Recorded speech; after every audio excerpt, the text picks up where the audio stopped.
Siyanibingelela nonke bazalwane egameni lenkosi yethu uJesu Kristu. Oyinkosi nomsindisi empilweni zethu nasemhlabeni wonkana. Sizovula ngomkhuleko bazalwane. Ngicela sonke siguqe ngamadolo. Baba egameni lenkosi yethu uJesu Kristu. Wena uNkulunkulu wethu ophilayo onamandla. Mayenziwe intando yakho empilweni zethu. Silingcwelise igama lakho. Umbuso wakho baba uzufike.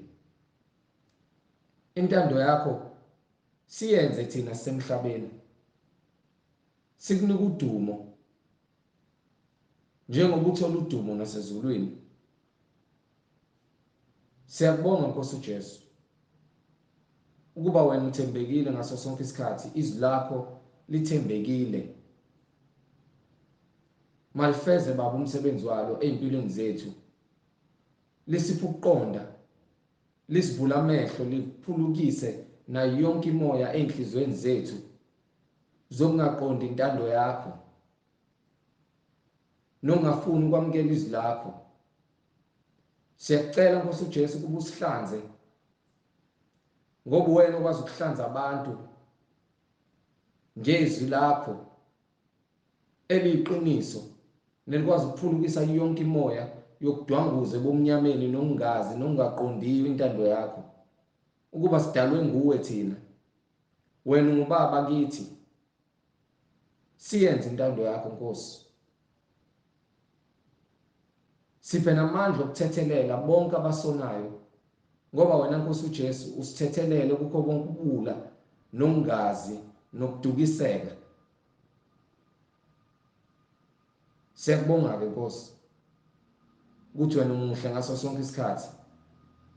Izwi lakho Nkosi alibuyele emumva lilambatha, alipheleliseke umsebenzi olithumile ukuba lisikhulule ebumnyameni nasemandleni ezitha zethu. Sibe ngabantu bakho, sihambe ngokulunga nangongcwele ngoba wena ungcwele. Isizwe baba oyikhethele sona ukuba sibe ngesakho. Siphenduke, sibhabhadiswe, sihlukaniswe ngezono egameni lenkosi yethu uJesu Kristu, oyinkosi nomsindisi. Siyabonga ke Nkosi uJesu manje naphakade. Amen. Angihambi ngedwa bazalwane njenganjwayelo. Ngihamba nomfowethu uZondi la. Ngizothanda ukucela ukuthi wonke umuntu olalele athathe iBhayibheli lakhe ukuze sizohambisana sifunde sonke. Nondaba, over to you baba. Amen. Siyabingelela bazalwane ngegama lenkosi yethu uJesu Kristu engumsindisi, umnini mandla wonke. Sibonga ukhulu bakhe, siphinde sithule ubufakazi bokuthi uNkulunkulu uyedwa. Amen. Akanamphelezeli, akanamhlangabezi, akanamonisi, akanamsizi. uNkulunkulu ozimele qoba konke uyazenzela ngamandla akhe nangokuqonda kwakhe.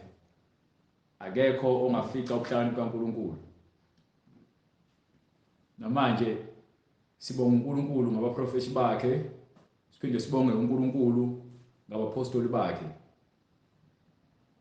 Siyabonga ngakho konke uNkulunkulu asenzele khona empilweni zethu ukuze sifike kulesigaba esikusona, ngoba akubona ukuhlakanipha kwethu. Akukho nokukodwa okuplanayo okwenzeke ngesikhathi sakho. Konke kwenzeka ngesikhathi uNkulunkulu abeke ngaso. Akukhathalekile ukuthi ngabe usomabhizinisi noma ngabe uyisihlupheki, uNkulunkulu uyena ophethe impilo yakho. Sinokuphazamiseka mesiphila. Siphazanyiswa imoya. Imoya ayihlali esikhumbeni, kodwa ihlala enhliziyweni. Inhliziyo yomuntu ingakho incwadi ithi ungumkhohlisi ngaphezulu kwakho konke, and futhi iyathakatha. Ngokuba inhliziyo indawo le efuna ngabe khona kuhlala uthando lwaNkulunkulu. Kodwa ngenxa yokuthi sizalelwe esonweni. Inhliziyo iyaduka nokuqonda kwayo kuyalahleka. Mase ihogela yonke imimoya yenkohliso nemimoya yokuduka nokudukisa. uNkulunkulu uyisisekelo sakho konke okukhona emhlabeni. Akukho okwenzeka ngaphandle kwemvumo kaNkulunkulu. Uma unenhliziyo enhle nomoya ophansi, ingoba uNkulunkulu ukunikile lokho. Uma uzitshela ngayo lo nhliziyo ephansi nenhliziyo enhle usuziphakamisa wena, ingoba uNkulunkulu usekuphucile lenhliziyo enhle nomoya wakho phansi, ngenxa yokuthi wena usuyaziphakamisa ngokwenyama.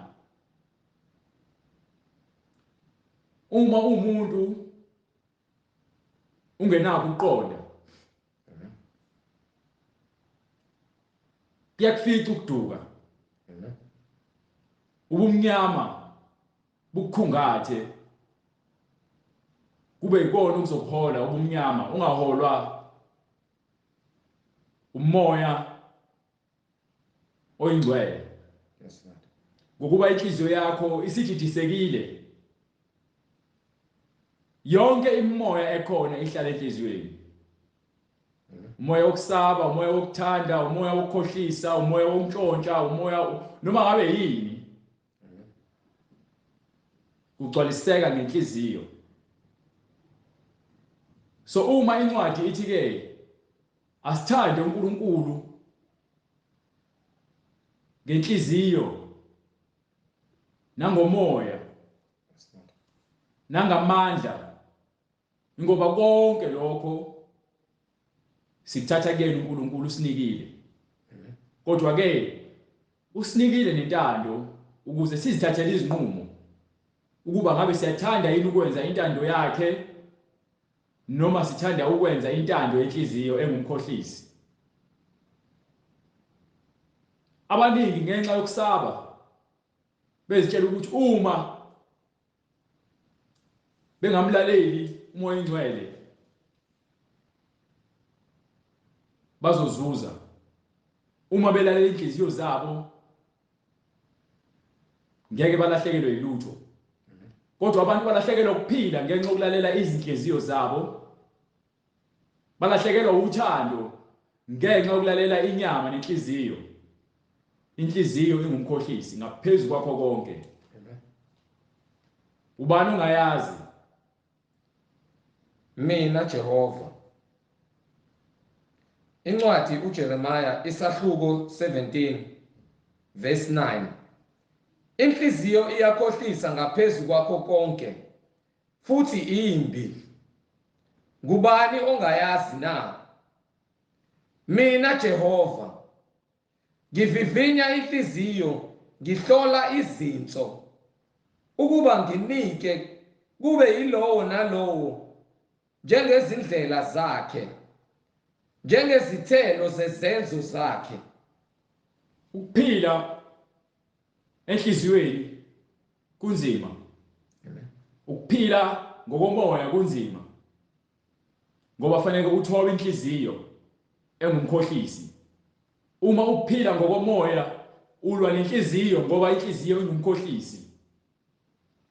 Inhliziyo ikwazi ukuletha imimoya yokuthi kulethele amaphupho ebusuku azophazamisa ukuphila kwakhe emoyeni. Uzithole sowuphuma ekukholweni kwakho ngenxa yenhliziyo embi. Inhliziyo ingumkhohlisi. Yimbi. Inhliziyo ingumthakathi. Inhliziyo iyaqhatha umuntu noNkulunkulu. Inhliziyo ingumkhohlisi, inikele abantu ekutheni baphile ekudukisweni. Yes Lord. Ngenxa yokujabulisa inhliziyo. Kunzima ukujabulisa uNkulunkulu ngoba kuqhelelanisa nezinto zemoya ethandwa inhliziyo. Yes Lord. Kodwa uma uzozinikela kumoya ngempilo yakho nangenhliziyo yakho. 99% of chances that you have ukuthi usindiswe enyameni. And konke kwenyama kuza ngakho ukudukiseka kwenhliziyo, kodwa ukamoya kuza kumkhuleko nangomoya wokuzila ukudla. Simele ukuthi mesifuna uzinikela uNkulunkulu sizile ukudla, sithobe inyama, siziphulukise ekutheni ke siholwe inhliziyo. Ngokuba inhliziyo ingumkhohlisi. Ngaphezulu kwakho konke inhliziyo ingumthakathi. uNkulunkulu kuphela oyaziyo. Umuntu osoholwa inhliziyo uyaphikisana nalento engishoyo ngokuba inhliziyo yakhe iyamhola. Ngokuba ukuqonda kukamoya akukho kuyena. Uziphilela ngokuqonda kwenhliziyo okungukudukiseka. Ingane enhle kuNkulunkulu ingane elandela imiyalelo. Ngiphi incwadi ezakho? Sahluko sokuqala from verse 1.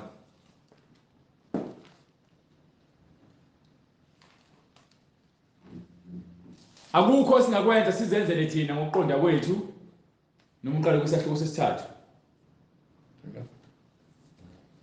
Incwadi Izaga isahluko sokuqala Sesithathu. isahluko sesithathu ivesi lokuqala. Ndodana yami, ungakholwa umthetho wami,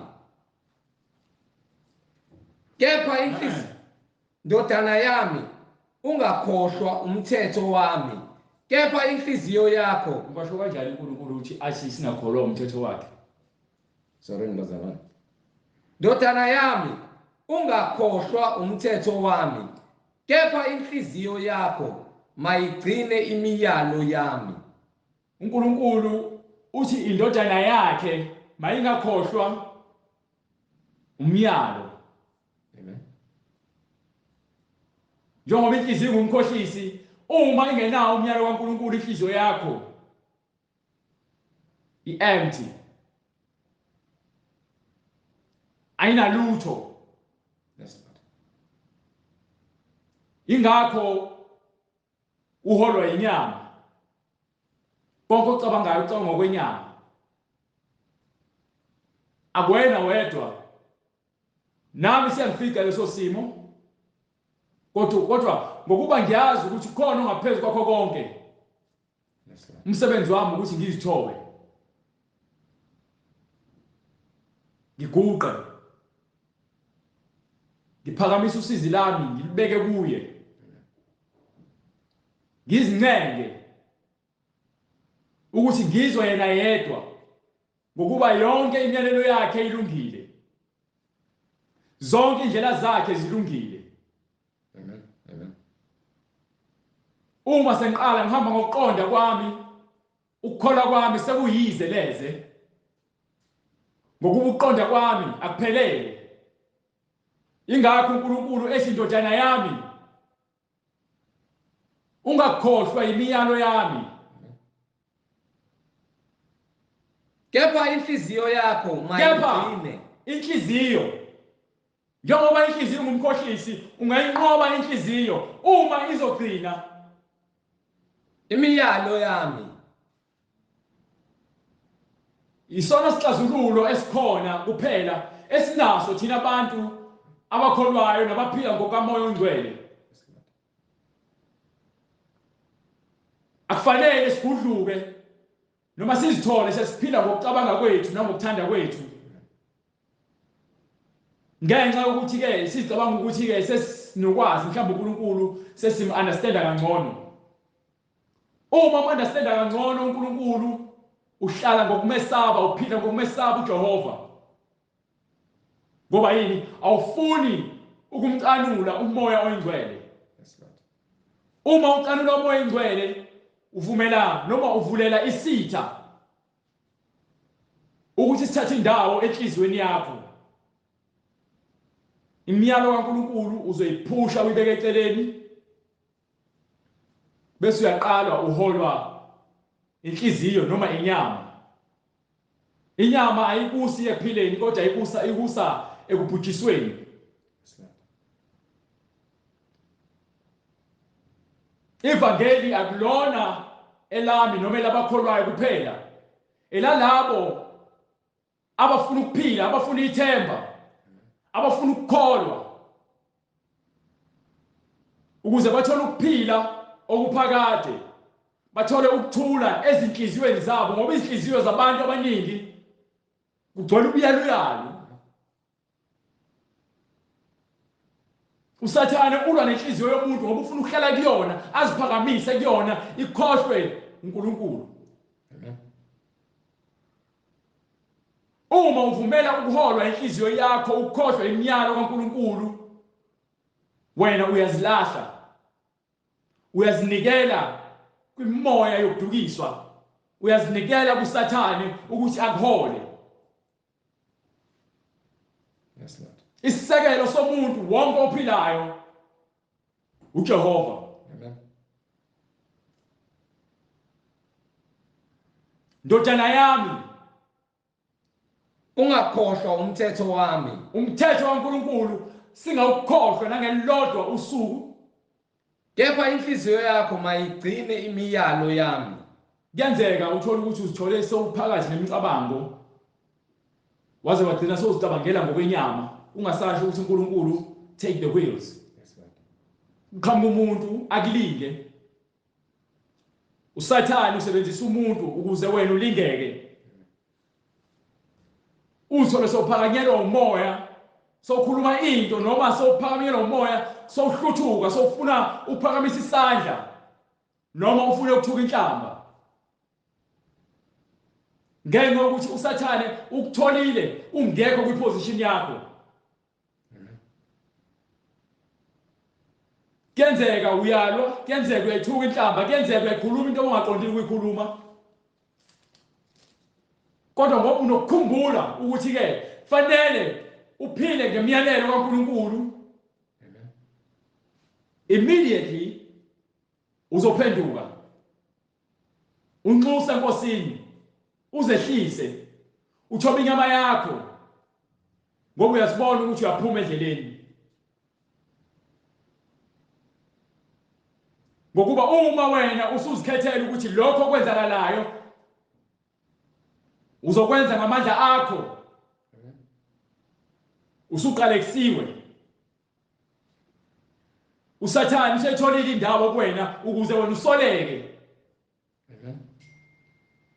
akukhiphe ekukholweni kwakho. Ingakho kubalulekile ukuthi ke uma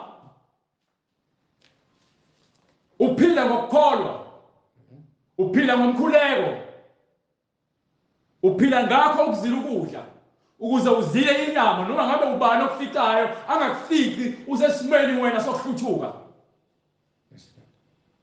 Ngoba uSathane ufuna ukwenza inhliziyo yakho ukuthi ibe lukhuni. Ayikho enye into afuna ukuyenza uSathane, ngokuba inhliziyo kaSathane ibukhuni. So kumadodana namadodakazi kaNkulunkulu ufuna ukwenza ukuthi afane naye. Abaningi balahlekelwa ukuphila nokukholwa ngenxa yokuthi ke banike uSathane indawo. Umoya womona, umoya wokufisa, umoya wokuqamba amanga, akubeke kwiposition uSathane ezokwenza ukuthi wena ufune ukuqamba amanga. Usole soqamba amanga sengasekho ukubuyela emuva, solahlekelwa ukukholwa kwakho ngenxa yokuthi ke usabile. Ukulahlekelwa isithunzi ngokuthi ukhuluma iqiniso. Waphambanisa ukuthi ke iqiniso ilona elikunika isithunzi, ngoba uNkulunkulu uyiqiniso. So uma uNkulunkulu ephila kuthina siphila ngokweqiniso.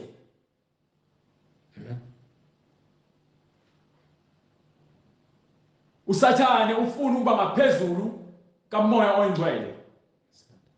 Uyasebenza usathane imihla nemini ukuze aziphakamise kumuntu abe ngaphezulu komuntu, amdukise umuntu ukuze ezobhujiswa kanye naye ngoba uyasazi isikhathi sakhe ukuthi sifishane. Ingakho engazibekile phansi, ingakho engakuniki ithuba lokuthi wena uxhumane noNkulunkulu. Ingakho engakuniki ithuba lokuthi uphume kule nkolo yakho yamanga. Ingakho engakuniki ithuba lokuthi ke ungaphumi ebufebeni nasekudalweni. Ngoba akafuni ukubona usindiswa, akafuni ukubona uphila ngokuthula.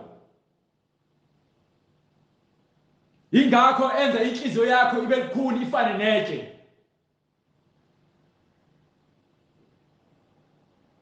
Usathane uyamzonda uNkulunkulu. Usathane uyabazonda abantwana bakaNkulunkulu. Akafuni ukubona abantwana bakaNkulunkulu bephila ngokuthula. Ingakho usathane engena nabaholi bezwe ukuze baphambanise amalungelo afanele ngabe siphila ngawo, bawenze kuba amalungelo kaSathane ukuze ke kungezuba khona ukuthula. Ngoba yini ke uSathane uyamzonda uNkulunkulu.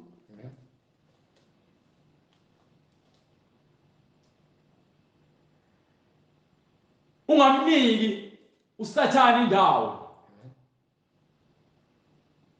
Ndodana yami, ungakhohlwa imiyalo yami. Kepha inhliziyo yakho mayigcine imiyalo yami. Kepha inhliziyo yakho ngamunye wena othi uyakholwa nawe olahlekile ofuna ukukholwa. Funa imiyalo kaNkulunkulu. Funa ukuphila okuNkulunkulu. Uthathe isiphambano sakhe umlandele. Incwadi uDeuteronomy chapter 30 verse 15. Bheka ngibeke namuhla phambi kwakho ukuphila nokufa. uNkulunkulu ubekile phambi kwethu ukuphila nokufa. Nokuhle nokubi. Okuhle nokubi. Lokho ukubekela ukuthi ke ngokuba sinikiwe intando kumele sithathe isinqumo. Kubekiwe phambi kwakho ukuthi ngabe ufuna ukuhamba ngendlela yokulunga noma ufuna ukuhamba ngendlela yobumnyama yokufa. Noma ngabe ufuna ukuhamba ngendlela yobuhlakani bukaNkulunkulu noma ngabe ufuna ukuhamba ngendlela yobuqili bukaSathane.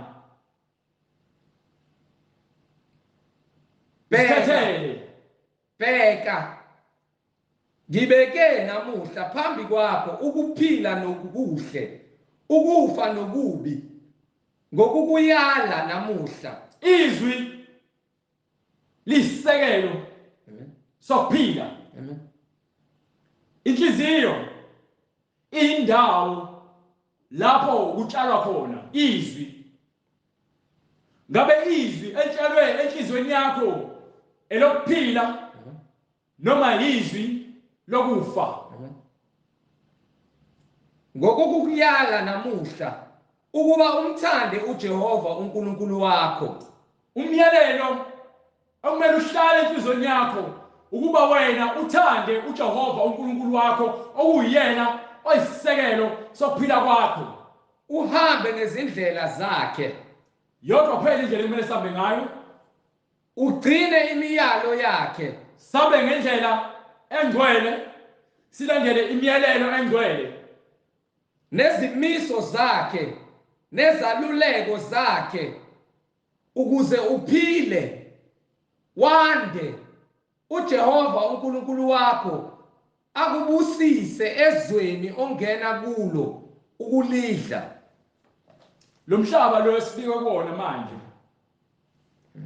umhlaba uNkulunkulu wathi edala wathi lo mhlaba udalela ukuthi umuntu abuse phezulu komhlaba phezulu kwezilwane naphezulu kwezilwandle naphezulu kwazo zonke izilwane ezindizayo. Amen. Kodwa ukuze ubuse ngendlela uNkulunkulu afuna ukuthi ubuse ngayo fanele ulandele imiyalelo yakhe, ulandele izimiso zakhe, uthande umoya ongcwele ngaphezulu kwezinto zonke ezikhona emhlabeni, ngokuba inhliziyo yakho idalelwe yena yedwa kuphela. Inhliziyo yakho idalelwe umoya oyingcwele. Yes, Lord. Amen. Baningi abantu abayakholwa ngezindebe zabo. Amen. Incwadi kaThito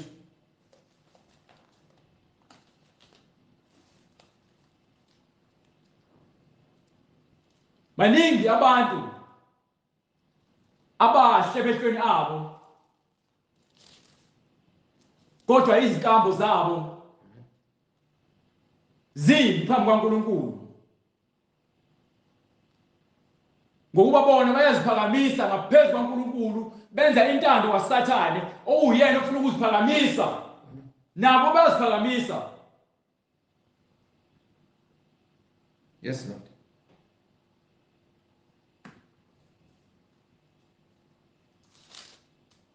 Amen. Bazenza babe bakhulu, babe ngaphezu kaNkulunkulu. Amen.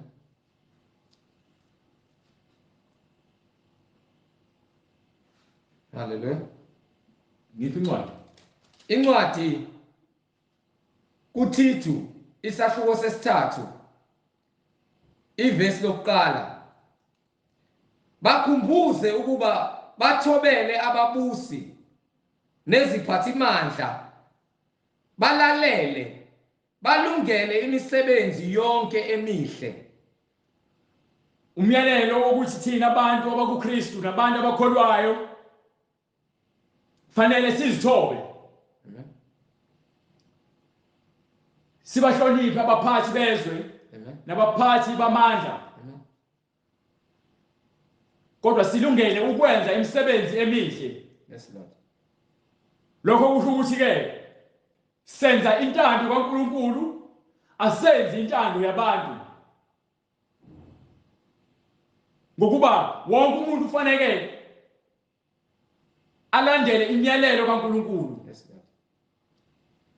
Noma ngabe ubani othi yena uyabusa noma ngabe uphethe, uma ezokwenza into ephambene nomyalelo kaNkulunkulu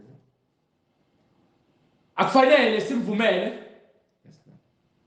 Kodwa uma besasihola ngendlela efanele, sifanele ukuzithoba phambi kwabo, senze imiyalelo yabo ehambisana nemiyalelo kaNkulunkulu. Amen.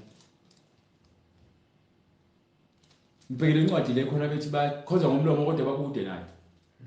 Ngale chapter 3.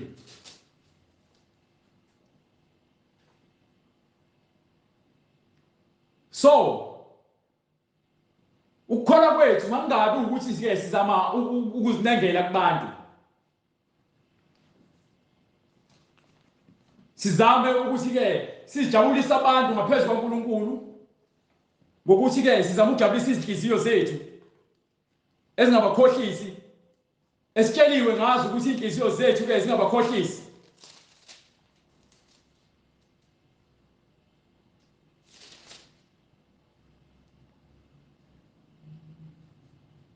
Ungiphelele lapha ku-chapter 2. Amen. From verse 11. Incwadi kuThito isahluko sesibili verse 11. Ngokuba umusa kaNkulunkulu wokusindisa, ngokuba umusa kaNkulunkulu wokusindisa ubonakalisiwe kubantu bonke. Umusa kaNkulunkulu wokusindiswa uveziwe thina sonke, wobulungiswa ukuthi fanele siphile ngokukholwa, sikholelwe imiyalelo nezwi likaNkulunkulu, ukuze sisindiswe ebubini uSathane azama ukusiholela kubona. Uyasifundisa ukuba sidede ukungakholwa nezinkanuko zezwe, sihambe ngokuqonda nangokulunga. uNkulunkulu unesineke, unomusa, unothando. Umusa wakhe mkhulu ngalendlela ukuthi usibekezelele ukuthi bonke abantu beze ekuphendukeni. Yes, Lord. Ngokuba akafuni nokubona noyedwa umuntu ukuthi ayibhujisweni, kodwa ngenxa yentando ekumuntu abantu bazikhethele ukuthi baholwe izinhliziyo zabo, bangafuni ukuholwa izwi. Kodwa incwadi ithini? Uyasifundisa ukuba sidede Uma esifundisa ukuba sidede ukungakholwa. why kunzima kumuntu othi uyakholwa ukuhlukana nesono esibhalwe phansi eBhayibhelini, Amen. Amen. afune ukusijustifya, Yes, Lord. asinike isizathu sokuthi why esenza leso sono. Ngokuba phela ke uyafundiswa iBhayibheli elokuthi lisifundise izindlela zikaNkulunkulu Sidede ukungakholwa ukuze siqhelelane nokungakholwa, sikholwe nezinkanuko zezwe, ukuze sike silandela izinto ezifunwa inhliziyo, but silandele izinto ezifunwa umoya engcwele. sihambe ngokuqonda Ngokuba uma sesenza izinto ezifunwa umoya engcwele, siyasihamba ngokuqonda, nangokulunga ngokuba umoya engcwele ulungile. nangokwemesaba uNkulunkulu. Simele ukumesaba uNkulunkulu. Indlela yokumesaba uNkulunkulu akuyona yokuthi wena usho ngomlomo kuphela. Kulesi sikhathi samanje Indlela yokumesaba uNkulunkulu ukuthi ugcine imiyalelo yakhe, uqhelelane nezinto ezimbi, uqhelelane nendlela eziphambene necebo likaNkulunkulu, kulesi sikhathi samanje uqhelelane nokuqamba amanga, uqhelelane nokuba yisela, uqhelelane nokuba umphingi, uqhelelane nokuba isidakwa, uqhelelane nokuba ke umthumbi.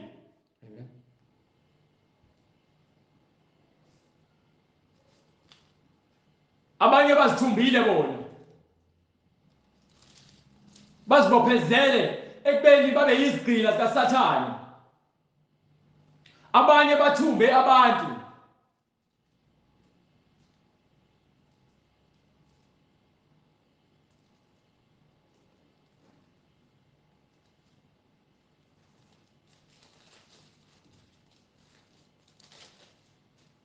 Amen. Incwadi yomphostoli uPawulu kwabase-Efesu isahluko sokuqala kwivesi lesine, njengalokho asikhethele kuye ngothando ngaphambi kokusekelwa kwezwe ukuba sibe ngcwele, singabi nakusolwa phambi kwakhe. sikhethwe ngaphambi kokuthi umhlaba wakhiwe,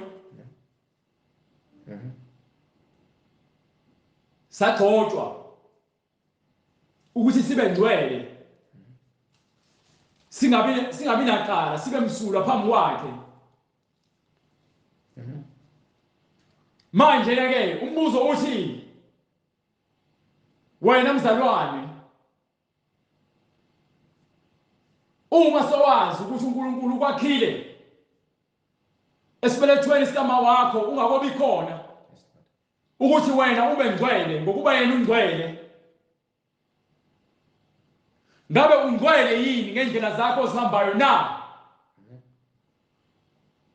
Ngabe ungcwele yini ngezenzo ozenzayo na? Ngabe ungcwele yini ngemicabango yakho oyicabangayo na? Ngoba phela sakhelwe ukuthi sibe ngcwele ngaphambi kwesisekelo sezwe. Incwadi yokuqala kaPetru isahluko sokuqala verse 15, kodwa njengoba nibizayo njengoba lo osibizile engcwele yena umsulwa ulungile uqotho manibe ngcwele haleluya nathi simele ukuthi sifane naye nani ekuhambeni konke kukho konke ukuhamba kwethu kufanele sambe ngaye sambe naye sambe emva kwakhe ngokuba usesinikile indlela eza kuye. Hallelujah. Simelwe ukuhamba ngaleyo ndlela asinike yona. Izwi liyindlela yokuphila.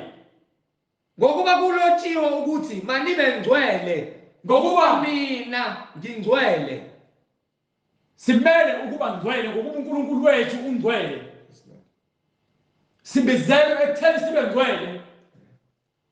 Singabi nasihla nambili.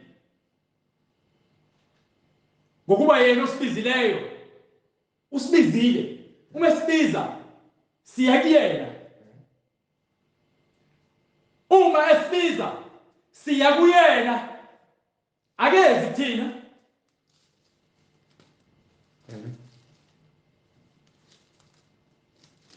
Umile esisekelweni sakhe akaguquki. Ubona konke. Ukukho konke. Ungaphezulu kwakho konke.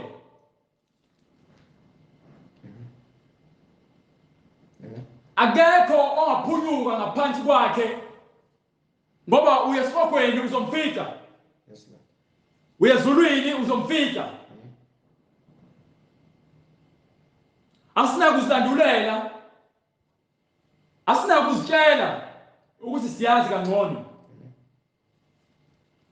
Angimi la ngoba ngazi kakhulu.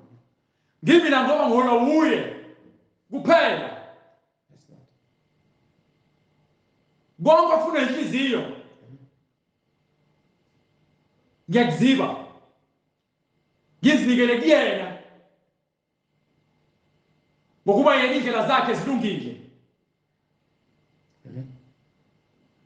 Akukho ukuphila okunokuthula ngaphandle kwakhe. Konke ukuphila nokuthula sithola kuye. Ngokuba kulotshiwe ukuthi manibe ngcwele ngokuba mina ngingcwele. Incwadi yokuqala uJohane isahluko sesibili verse 15. Ningathandi izwe nezinto ezisezweni. Izwe nezinto zalo uzodlula. Amen. Konke lokho abambelele kukhona njengamanje ozitshela ukuthi ke kwisisekelo sakho sokuthi ujabule noma uphile. Ngabe imali, ngabe impahla zokugqoka, ngabe umuntu wesifazane, ngabe izingane zakho. Uma uzothanda lezo zinto ngaphezulu kwaNkulunkulu, uthanda izinto zezwe. Ningathandi izwe nezinto ezisezweni.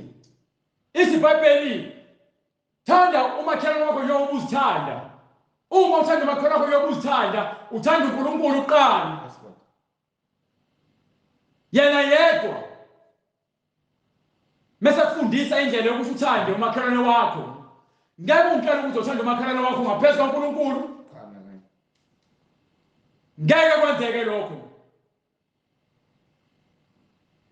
Uma umuntu ethanda izwe, uma umuntu ethanda izinto zasezweni ngaphezulu kwaNkulunkulu, uthando lukayise alukho kuye. Yezwa indaba. Thanda izinto zomhlaba, uthanda amaphathi, uthanda umculo we-rap, uthanda imali, uthanda ukubukwa. Uyazitshela uzithanda wena kakhulu. Abanye abantu awusabazi nokuba yini. Uthanda isibhamu sakho, uthanda umbese wakho, uthanda amanga akho, uthanda lesifebe enifeba naso ngaphezulu kwaNkulunkulu. Ngokuba uma umesaba uNkulunkulu ubungeke uzungene esifebeni, ubungeke uziphathe isibhamu, ubuzokhelelana namanga. Uthande iqiniso laNkulunkulu elitshela ukuthi qhelelana nezinto zasemhlabeni ngokuba ukuphila kuyena. ngokuba konke okusezweni inkanuko yenyama. Uthanda lesibhamu sakho ngoba na ufuna ukuzizwa sengathi uyinto ethize. Ngokuba konke okusezweni inkanuko yenyama. Uzuhlala lokusibuka engazi ukuthi mhlambe uNkulunkulu wakho isibhamu siba sikulandela ukufa. Ngokuba konke okusezweni inkanuko yenyama nenkanyuko yamehlo. Uhlale nomuntu wesifazane enikipitile naye enifebayo naye ulokumbuka engathi umfazi wakho ekubeni nazi kahle ukuthi nenza isono niyafeba. Nenkanuko yamehlo nokuzigabisa. Noma ungahlala nemali yakho isitaki uyibuke ngeke izikufake ezulwini. Nokuzigabisa ngalokhu kuphila. Ngisho ungagqoka impahla ezibizayo uhambe emgaqweni wehle wenyuka ufuna ukubukwa uzigabisa lokho ngeke ukufake ezulwini. Akuveli kuyise, Akuzona izinto zikaNkulunkulu lezo, kodwa kuvela ezweni. izinto zikaSathane lezo. Noma ungafaka izinto lezo kufakelwa wehle wenyuka emgaqweni ufake nezinkophe ufake nezinto ezithayithi ezincane uziqhenye uhambe ngempahla ezicwezelayo nobucwebe obufakile. Akuveli kuyise, kodwa kuvela ezweni. Lokho kwasezweni Izwe liyadlula kanye nenkanuko yalo. konke kuzodlula. Izwe liyadlula kanye nenkanuko yalo. Yonke lento oyenzayo uyenzela ukujabulisa inyama yakho. Yonke lento oyikhulumayo uziqhenya ufuna ukubukwa ngoba ufuna ukujabulisa inyama yakho, ufuna ukuzizwa sengathi umuntu ongcono ngoba ngaphandle kwalento oyikhulumayo uzibona ukuthi awukho ngcono. Yini? U-empty, u-weak enyameni, ubuthaka enyameni, udinga izwi nemiyalelo kaNkulunkulu ukuba lithathe indawo enhliziyweni yakho. Hallelujah, glory to God. Kepha owenza intando kaNkulunkulu, Kepha lowo owenza imiyalelo olandela imfundiso kaNkulunkulu uhlala kuze kube phakade. uphila okwaphakade. Lowo owenza intando nolandela imiyalelo kaNkulunkulu uphila kuze kube phakade. Bonke badonga ukuthi ukusekelo sokuphila kwabo sisenyameni, sisemalini. Izinkinga zalomhlaba ngeke uzuze uqede ngemali. Ngeke uze uziqede ngemali. Uyasifundisa ukuba sidede ukungakholwa. Lo esikholwa kuye usifundisa ukuthi ke sidede ekutheni singakholwa. Ngoba baningi abantu abamkholwa ngomlomo kodwa ngezenzo baqhelelene naye. Chapter 1 verse 11.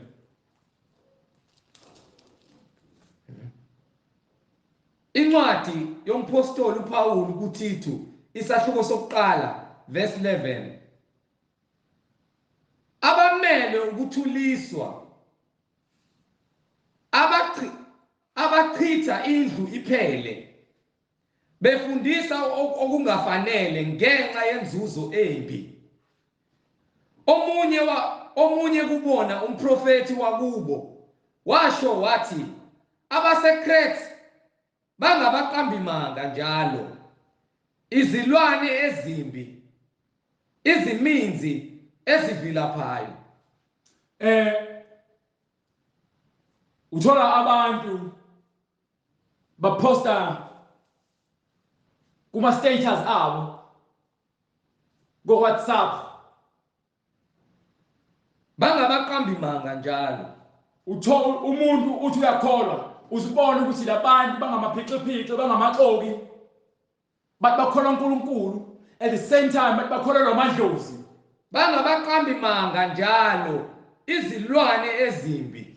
Manje idlozi lakho why linganiki ukuphila kodwa likunikisele bangabaqambi manga njalo. Why idlozi lakho lingakuniki imiyalelo yokuphila ukuze uthole ukuphila okuphakade? Why nibaqambili? Izilwane ezimbi. Why ufuna ukumixa uNkulunkulu nezinto zobumnyama? Amen. Why? Yini wrong ngezi kaNkulunkulu ilodwa? Why nifuna ukumixa izinto zaNkulunkulu nezinto zenu zokukhohlakala na? Why? Iziminzi ezivilaphayo. Ukukholwa kwakho uma kusezintweni eziphathekayo, ukuphila kwakho kusho kuyize leze. Iziminzi ezivilaphayo. Ngokuba unqena ukulandela izwi but unamandla ukuthi ke ufuna ukuyosebenza ngoba naku ufuna ukuthenga imbuzi ukuze uhlabe. Ungenza noma ngabe yini ngomuntu ongasekho kodwa ngoNkulunkulu ophilayo uzomthuka. Yes, Lord. Ngokuthi uzofeba. Ngokuthi uzokhonza amadlozi ekubeni uphinde ubize igama likaNkulunkulu. Uzophinda uthuke futhi egameni likaJesu Kristu. Uzoqamba amanga egameni likaJesu Kristu. Uzophuza udakwe egameni likaJesu Kristu. Uzophinga egameni likaJesu Kristu. Hallelujah. Hallelujah. Hallelujah. Kukuphi umesaba uNkulunkulu nemiyalelo yakhe? Yini oyenzayo ukujabulisa uNkulunkulu? Ngokuba nina nibheka ukuthi uNkulunkulu ajabulise nina kuphela. Nifuna imali uNkulunkulu, nifuna imisebenzi uNkulunkulu. Hallelujah. Nifuna yonke into uNkulunkulu kodwa nina nifuna anifuna lutho uNkulunkulu athi ke yenzeni, anenzi lutho uNkulunkulu athi yenzeni. Lobo bufakazi buqinisile. Ngalokho ke ubayalisise. Imibhalo le esifundayo iyabuzisisa ukuthi ke yini kube likhulu mina ukwenza intando kaNkulunkulu. Why nimixa uNkulunkulu nenkohlakalo zenu? uNkulunkulu ubona konke. Ungakwenza eqasheni ufihlele thina. uNkulunkulu uzokuveza ukuthi wena uyena wakhe. Yes, Lord. Yes, Lord. Umfundisi wamanga.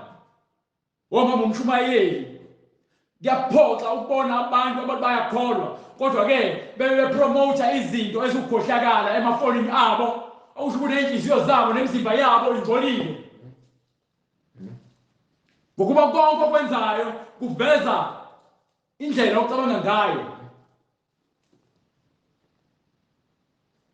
Incwadi kaThito oveze lapha kuchapter 1 verse mfuna verse 15.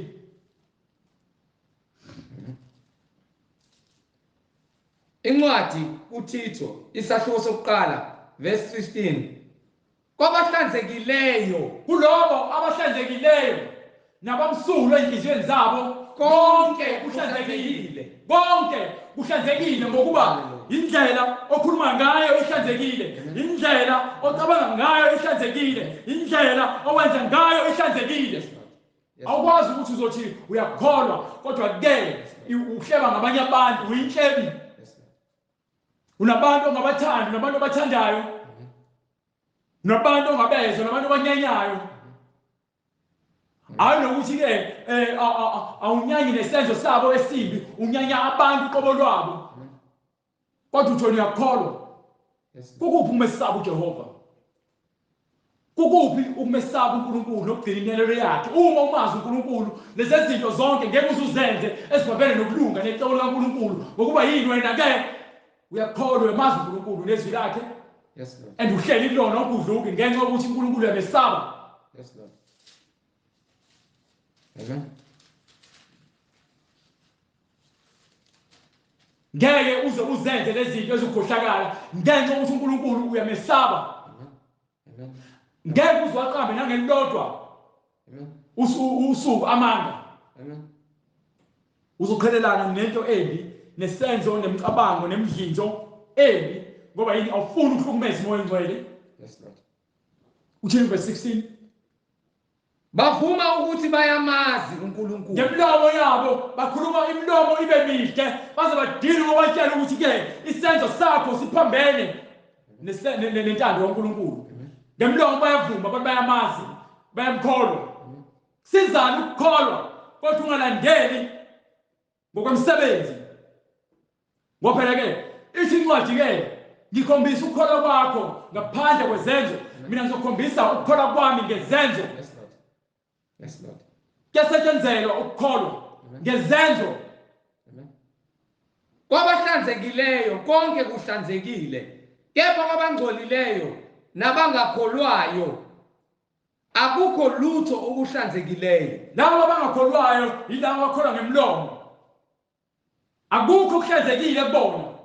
Kodwa kungcole ingqondo yabo, Izingqondo zabo nonembeza wabo. wabo kungcolile. Ngincamela umuntu othi akakholwa nhlobo. Ngokuba umfundisi oba nokuqonda kunomuntu ke othi uyakholwa kodwa manje uma umfundisa ngento eseBhayibhelini afuna ukuyiphika futhi. Yes, Lord. Yes, Lord. Ngokuba yini ke ingqondo yakhe ingcolile, unembeza wakhe ungcolile. Bavuma ukuthi bayamazi uNkulunkulu. Bayavuma ukuba amazi uNkulunkulu. Umazi kanjani uNkulunkulu ungayazi indlela yakhe? Umazi kanjani uNkulunkulu ungayenzi intando yakhe na? Umazi kanjani? Kepha bayamphika ngemisebenzi yabo. Imisebenzi yenu ingcolile. Bengabenyanyekayo. Abantu abavangeli, abafeba nezingane esontweni, abafundisi abalala nezingane esontweni, Bangabenyanyekayo. abantu besifazane abangabashumayeli. Kanjani libe iBhayibheli ke umuntu wesifazane akathula esontweni? Nabangalaleliyo. Umthetho esontweni uyafundisa.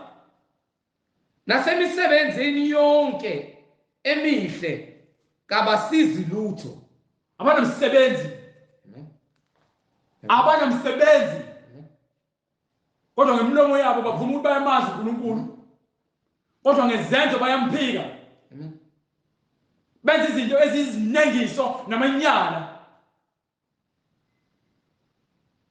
Amen. Amen. Incwadi ngokukaMathewu isahluko 7 verse 19. Yilowo nalowo muthi ongatheli izithelo ezinhle. Yabona imithi. Njengoba sithi siyatshala. Sitshala izwi. Izwi fanele ikhiqize umuntu. Bonakala ngezenzo nangempatho nangendlela akhuluma ngayo. Zokumsaba uNkulunkulu. Ngokuba izwi limbewu etshalwayo enhlizweni yakho. Lenhliziyo yakho ngumkhohlisi. Uma ivundele ukuthi ithole imbewu elungile noma ivundile, uma isithola imbewu efanele izokhiqiza. Uma ikhiqiza izokhiqiza ke izithelo ezifanele.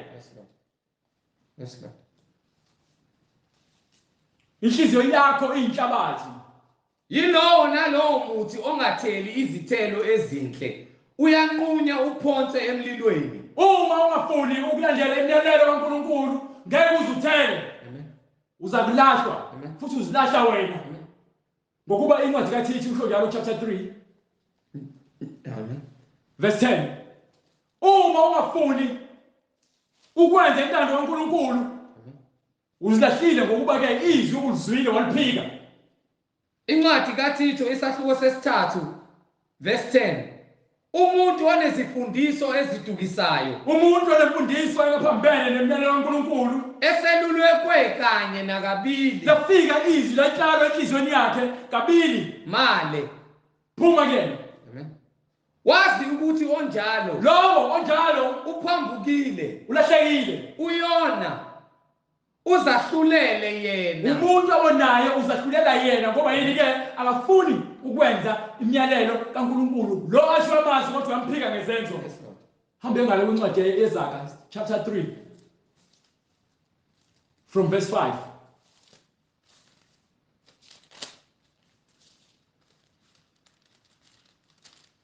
Ncwadi yeZakha. Hallelujah. Chapter 3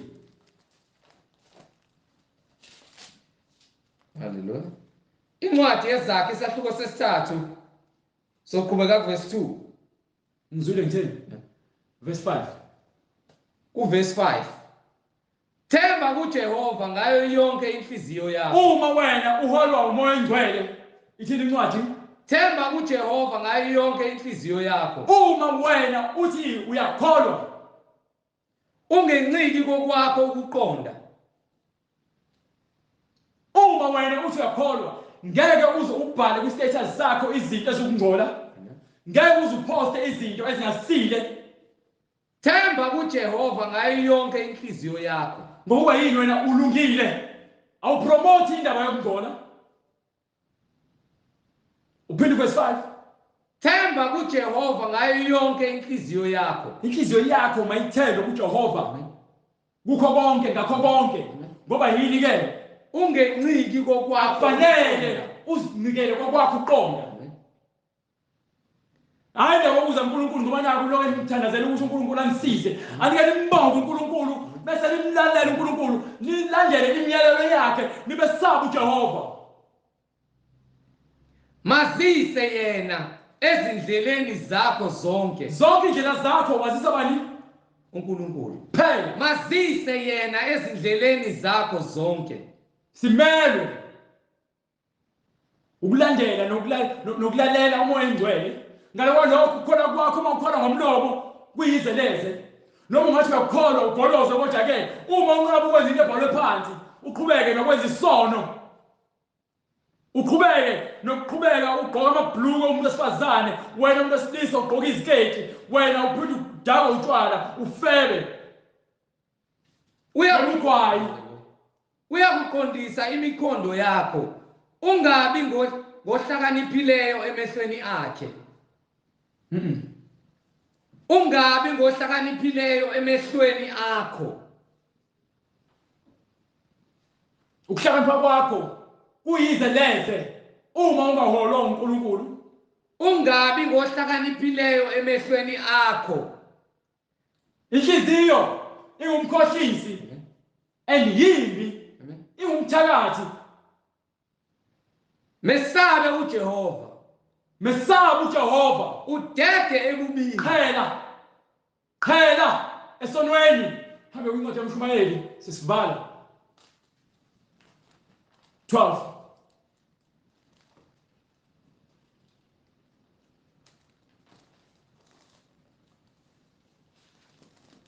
qhela ebubini phuma. Incwadi uMshumayeli isahluko 12 13 isahluko 13 isahluko 12 13 isahluko 12 verse 13.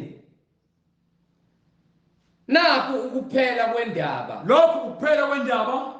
Lapho sekuzwakele konke. Lokhu kuphela kwendaba. Lokhu konke sekuzwakele. Mesaba uJehova. Mesabe uNkulunkulu. Mesabe uJehova. Mesabe uNkulunkulu. Ugcine imiyalo Thina yakhe. imiyalelo kaNkulunkulu. Ugcine imiyalo yakhe. Hallelujah, glory to God. Ugcine imiyalo yakhe. Mesabe uJehova. Mesabe uNkulunkulu. Ugcine imiyalelo ngokuba lokhu kuyisiphesho sendaba. Ngokuba lokhu kungokwabantu bonke. Nasi isiphesho sendaba. Mesabe uNkulunkulu. Gcina imiyalelo kaJehova.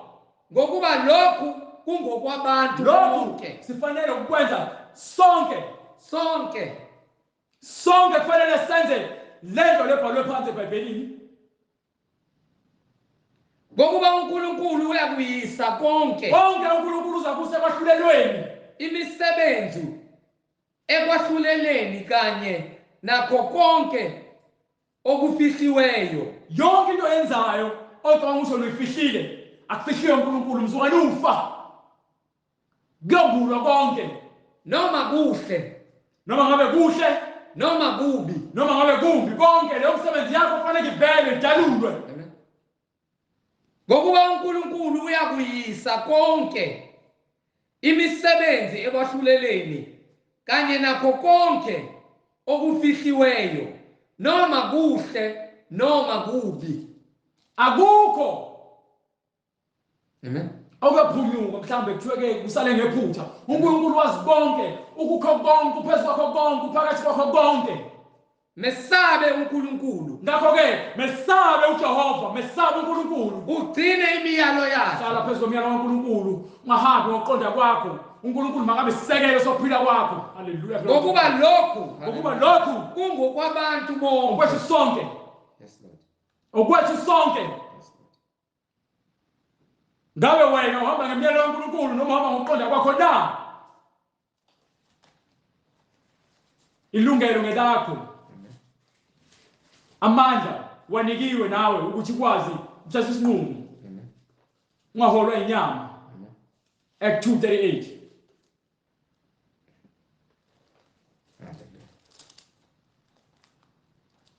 Isikhathi sisakhona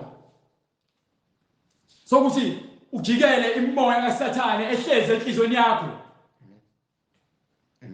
Uyinqobe ngokuthi ulandele imiyalelo kaNkulunkulu. Kunzima yebo. Kodwa ke ukuphila kukhona lokho okunzima. Kulula ukuhlala esonweni. Noma uza nezinkinga eziningi, kodwa kulula ukuhlala esonweni. Kunzima ukuhlala ebungcweleni.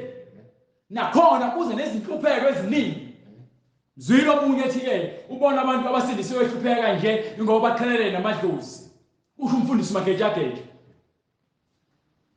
Ngoba yini ke ufuna ukudukisa abantu. Thina siyazi ukuthi ke ukusindiswa kwethu akukhona kwale emhlabeni ukuthi siphilele ukuthola izinto eziphathekayo emhlabeni. Yes Lord. Ngesikhathi bemtshela zonke lezi zinto lezi ezokudukisa bethi ke ningakholelwa kuNkulunkulu nokusindiswa bayalahlekisa. Bavuma ukuthi bayamazi uNkulunkulu, kepha bayamphika ngemisebenzi yabo. Bengabe nyanyekayo. Bayanyanyeka yonke lento abayenzayo bephikisa izwi kaNkulunkulu, bangabaphiki iKristu. Amen. Nabangalaleliyo. Baningi abadukile noma bayakholwa. At the same time ngapha bahlabela amadlozi. Ukholwa yikona kuphi uNkulunkulu noma amadlozi? Ngoba ukholwa amadlozi ihlela kona. uNkulunkulu angaphatha ngelodwa ilanga emlomeni wakho ngoba umlomo wakho ke umlomo wakho ungcolile. Act 2:38. Incwadi yezenzo isahluko sesibili verse 38. uPetro wayesethi, "Phendukani, nina abantu nimele ukuphenduka. Ningalaleli yonke impishipishi elizwayo ngabantu. Nina abantu abasindisiwe, hlalani ekholweni kwenu. Nina abantu enilahlekile, buyelani endleleni zokukhanya. Akukho dlozi lakunika ukuphila okuphakade. Lo muntu ufile nawe uzofa njengaye. Uyedwa umuntu okumele sikholwe kuye uJesu Kristu, owafa wavuka. Emva kwakhe akukho khona noyedwa oseke wafa wavuka washona ezulwini ngaphandle kwaKristu. So mase kuqhamuka umuntu manje impukuhle indukise. Ningavumi. Phendukani. yilowo nalowo abhaphathizwe Nimele ukubhaphathiswa egameni likaJesu Kristu. egameni likaJesu Kristu. Kukho ukuthethelwa kwezono zenu. Kukho ukuthethelelwa kwezono zenu. Khona niyakwamukeliswa isiphiwo sikamoya oyingcwele. Ngeke wamukeliswe isiphiwo samoya oyingcwele ukhonza amadlozi. Khona niyakwamukeliswa isiphiwo sikamoya oyingcwele. Lekuthiwa phenduka, uyayishiya yonke into ephambene nezinto zikamoya oyingcwele. Ulandela izwi likamoya oyingcwele. Ngokuba ukuphila okuphakade kukumoya oyingcwele. Amen. Lokuhlupheka kwakho kwala emhlabeni ingoba uNkulunkulu uvumile. Yes Lord. Nakhona futhi uyathestwa ukuthi uyakwazi ukumelana nenhlupheko. Yes Lord. Ngoba uma uweak uzohamba uyofuna ukuhlala amadlozi, uzohamba uye ezangomeni nakubathakathi. Yes Lord.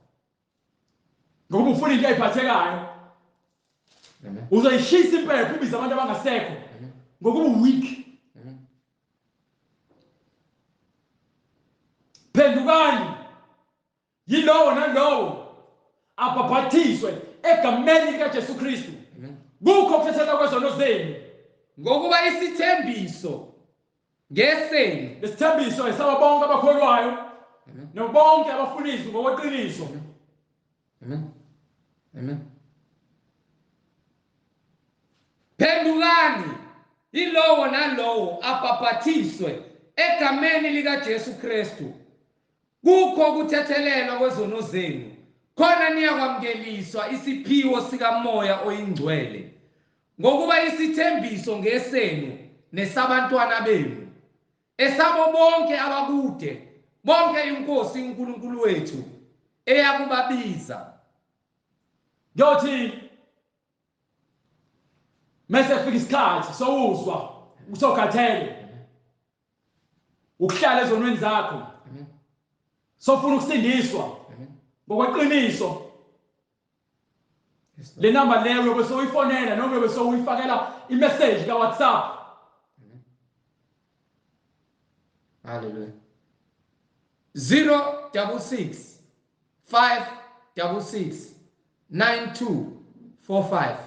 So iphinda bazalwane, 066 566 9245. Bonke okwenzayo manje uphambene neqola kaNkulunkulu, ungalahlekelwa isikhathi ngenxa nje yokuthi ufuna ukujabulisa inhliziyo. Inhliziyo ingumkhohlisi. Babusisiwe abampofu emoyeni ngokuba umbuso wezulu ungowabo. uJesu Kristu inkosi nomsindisi, manje kuze kube phakade. Amen. Amen. Baba uNkulunkulu namandla, siyabonga moya ingcwele. Namanje Baba ukuthi wena uyazibonakalisa ukuba khona kwakho nobukhulu bakho. Kukho konke esikwenzayo Baba singakwenzi ngokuqonda kwethu nangamandla ethu. Singakhohliswa inyama Baba. Kodwa sihlale ezwini lakho uNkulunkulu, siholwe nguwe Baba ngezwi lakho elingcwele. Silindele isiphiwo sikamoya ingcwele ukukhuluma ngezilimi njengoba umoya usinika ukuphimisela. Leli vangeli Baba, ivangeli lokuphila. Akulona ivangeli lokuxhoma Baba, akulona ivangeli lokuziphakamisa, kodwa lokuphakamisa wena negama lakho uNkulunkulu lidunyiswe. Ngokuba wena uNkulunkulu uyasho ukuthi ke konke kuzadlula kodwa igama lakho nezwi lakho kuyakuphila okwaphakade. Namanje ke Baba sithi ke njengoba izwi lakho liyakuphila okwaphakade, sithi intando yakho mayenzeke enhliziyweni zethu, empilweni zethu nasemhlabeni njengasezulwini. Ngokuba uNkulunkulu ezulwini intando yakho kuphela enzakalayo. Namanje Baba sithi ke sisandazela bonke Baba abasemzimbeni kaKristu, bonke abaholwa inyama uNkulunkulu abakudinga ngokweqiniso ukuthi bayithole le message Baba ngezwi nangamandla akho uNkulunkulu, nangezibonakaliso zakho, ukuze abantu bakho beze eqondeni nokusindiswa, bathole ukuphila okuphakade, bathole ukuvuselela komoya manje besaphila, ukuze ukufa kungabi nakho amandla. Ngokuba ke mzwane kufika ukufa mase kuvusa abantu abafileyo, sebese sibuza ukuthi kufa kuphi okudosi lakho. uNkulunkulu usindise, sipha amandla akho nokuqonda kwakho nokuhlakani bakho uNkulunkulu, nolwazi lwakho lugcwale kithi. Sibophele imiyalelo yakho ibe njengemgexe emqaleni ethu, ihlobise inhliziyo zethu. Kukho konke uNkulunkulu sicela egameni likaJesu Kristu nangomoya ingcwele kuze kube phakade. Amen. Sithi sibonga uNkulunkulu, siphinde sibonane ngokuzayo inkosi mayivumile. Amen.